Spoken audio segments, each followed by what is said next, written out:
चमचमाती गगनचुंबी इमारतें और उनके पीछे दबे हुए अनगिनत इंसानी सपने।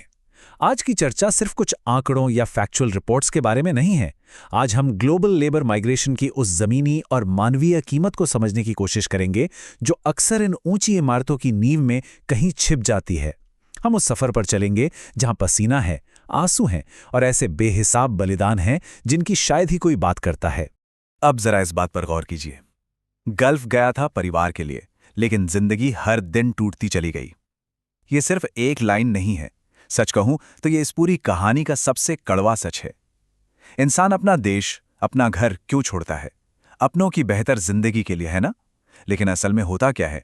वो एक सपना धीरे धीरे उसकी अपनी ही जिंदगी को अंदर से खोखला कर देता है। यही वो विरोधाभास है जो आज की हमारी इस पूरी चर्चा के केंद्र में रहने वाला है। भाग 1, बेबसी और एक सपना। तो आखिर इस कहानी की शुरुआत होती कहां से है? किसी तपते हुए रेगिस्तान से नहीं, बल्कि एक छोटे से गांव की बेबसी से। सच तो ये है कि कोई भी खुशी खुशी अपना घर नहीं छोड़ता। इसके पीछे एक गहरी चुभने वाली मजबूरी होती है। ये माइग्रेशन सिर्फ ज्यादा पैसे कमाने का कोई लालच नहीं है। जरा सोचिए, जब बारिश में घर की छत टपक रही हो, बच्चों के स्कूल की फीस रुकी हो और कोई मासूम बिना किताबों के नंगी जमीन पर बैठकर पढ़ रहा हो, तो एक पिता क्या करेगा? ये भयानक गरीबी और अपने परिवार को एक महफूज छत देने की तड़प ही वो असल कारण है जो किसी को भी इतना बड़ा कदम उठाने पर मजबूर कर देती है। और फिर आती है वो हताशा से भरी उम्मीद। अगर तुम गल्फ चले जाओ तो शायद सब ठीक हो जाए। ये सिर्फ एक वाक्य नहीं है, ये वो आखिरी धक्का है जो इस फैसले पर मुहर लगाता है। गल्फ को अचानक से गरीबी से बाहर निकलने का एक लौता जादुई रास्ता मान लिया जाता है। एक ऐसा भ्रम जिसे परिवार सच मान लेता है क्योंकि उनके पास उम्मीद करने के लिए और कुछ बचता ही नहीं है। अब उस विदाई के दिन को इमेजिन कीजिए। दूरी का दर्द उसी दिन से शुरू हो जाता है और हर कोई इसे अलग तरह से झेलता है। एक तरफ वो मासूम बच्चा है जो अपने पिता के कपड़े पकड़कर खुलकर रो रहा है, उन्हें रोकने की जिद कर रहा है। और दूसरी तरफ एक पत्नी है जो कांपते हाथों से अपने आंसू छिपा रही है ताकि सफर पर जाने वाले इंसान का हौसला न टूटे।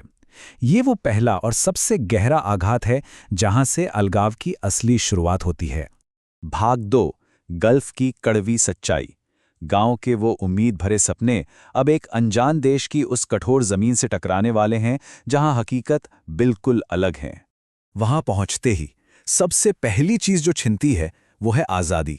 एक उम्मीदों से भरा यात्री अचानक से एक बंधक मजदूर में कैसे बदल जाता है, ये सफर उसका सबूत है। एयरपोर्ट पे कदम रखा और कंपनी ने तुरंत पासपोर्ट अपने कब्जे में ले लिया। ये कोई मामूली नियम नहीं है, ये एक तरह से इंसान की पहचान पर कब्जा है। और इसके बाद मिलता है वो ठिकाना, 8 लोगों के साथ एक घुटन भरा छोटा सा कमरा जहां वो शोर करता हुआ पंखा भी सुकून की एक पल की नींद नहीं दे पाता। और फिर शुरू होती है वो मशीन जैसी अमानवीय दिनचर्या। सुबह 4 बजे उठना, जानवरों की तरह बसों में ठूस ठूस कर ले जाया जाना, और फिर आसमान से आग उगलते सूरज के नीचे हाथों में पड़े छालों के साथ काम करते रहना। इतना सब करने के बाद भी अगर इंसान होने के नाते चेहरे पर थोड़ी थकान दिख जाए तो सहानुभूति के बजाय सुपरवाइजर की डांट ही हिस्से में आती है। ये वो दुष्चक्र है जहां मानवीय संवेदनाओं को पूरी तरह से कुचल दिया जाता है। भाग 3, दर्द और अकेलापन। ये लगातार चलने वाली शारीरिक थकावट अब एक गहरे मानसिक और शारीरिक दर्द का रूप लेने लगती है। यहीं पर इंसान की बेबसी अपने चरम पर होती है। सोचिए, काम करते वक्त पैर पर भारी लोहा गिर जाए, गंभीर चोट हो, लेकिन इलाज के नाम पर क्या मिलता है? महज एक पट्टी।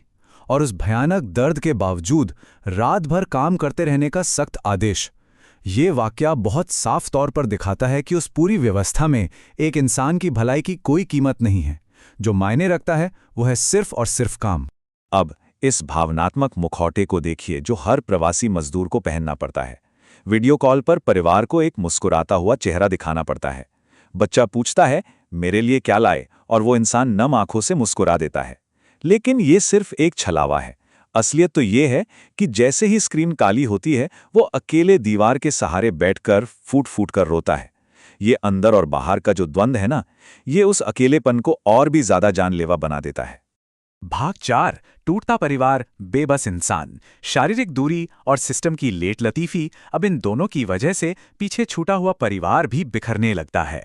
ये वो वक्त है जब अलगाओं का भारी बोझ नींदें छीनने लगता है।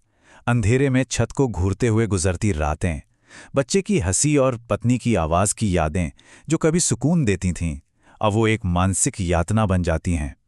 इतने लोगों से भरे उस कमरे में भी वो इंसान खुद को बिल्कुल निहत्था और अकेला पाता है। और फिर टूटता है वो सबसे बड़ा वादा जिसके लिए ये पूरा सफर शुरू हुआ था। घर पर बच्चा गंभीर रूप से बीमार है, पत्नी अस्पताल के लिए पैसों की गुहार लगा रही है, लेकिन गल्फ से भेजे गए वो पैसे समय पर नहीं पहुंच पाते। यही इस पूरे प्रवासन सिस्टम की सबसे भयानक विफलता है।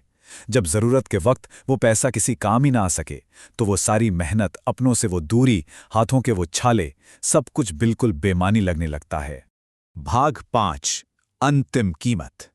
ये कहानी अब अपने उस विनाशकारी अंजाम तक पहुंचती है जो इस पूरे फैसले की असली कीमत को बेनकाब कर देता है। जरा इस सवाल की गहराई को महसूस कीजिए। बच्चे का फोन पर बस इतना पूछना, अब्बू मुझे भूल गए क्या? ये एक सवाल पल भर के लिए सब कुछ रोक देता है। ये इस पूरे संघर्ष का सबसे गहरा, सबसे चुभने वाला घाव है। ये साबित करता है कि भौतिक जरूरतों को पूरा करने की इस होड़ में भावनाओं का कितना बड़ा और अपूरणीय नुकसान हो चुका है। और इस पल में वो इंसान पूरी तरह से टूट जाता है। वो कुछ भी नहीं कर सकता। परिवार को जिंदा रखने की इस खौफनाक मजबूरी ने एक प्यार करने वाले पिता को, एक जज्बात वाले इंसान को महज एक मशीन में तब्दील कर दिया है। एक ऐसी मशीन जो बस सुबह उठती है, काम करती है और सो जाती है। तो हमारी इस पूरी चर्चा का निष्कर्ष क्या है?